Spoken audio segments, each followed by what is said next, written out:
正常咧，我哋做一個根管治療咧，要拍4張牙細片，一個咧要拍一張片咧係冇整過嗰個，因為點解咧？我哋要延齒片，延齒片咧係要睇個牙間個情況、牙齒爛個情況嚟結合，仲有爛個情況，佢係牙間發炎啊，定係話牙髓發炎啊？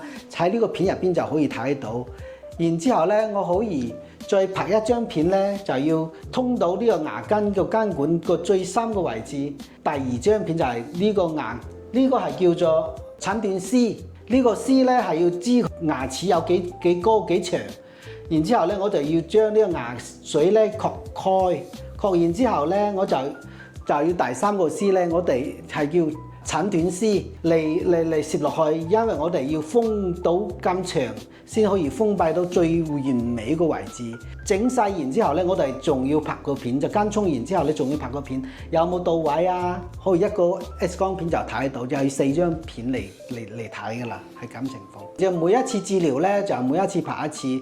好比講，我第一次咧係要延齒片嘅，啱嚟嗰時咧就係先拍緊延齒片，然之後咧就要診斷絲，就我將嗰啲牙窿清乾淨之後咧，我就要一個診斷絲咁診斷嗰啲牙齒有幾長。第2次、第3次係中間嘅治療中嘅位置要整嘅。第4個片咧就係治療後嘅一個片，就要補牙前咁樣，有冇到位個位置個片，呢個係先至係標準嘅。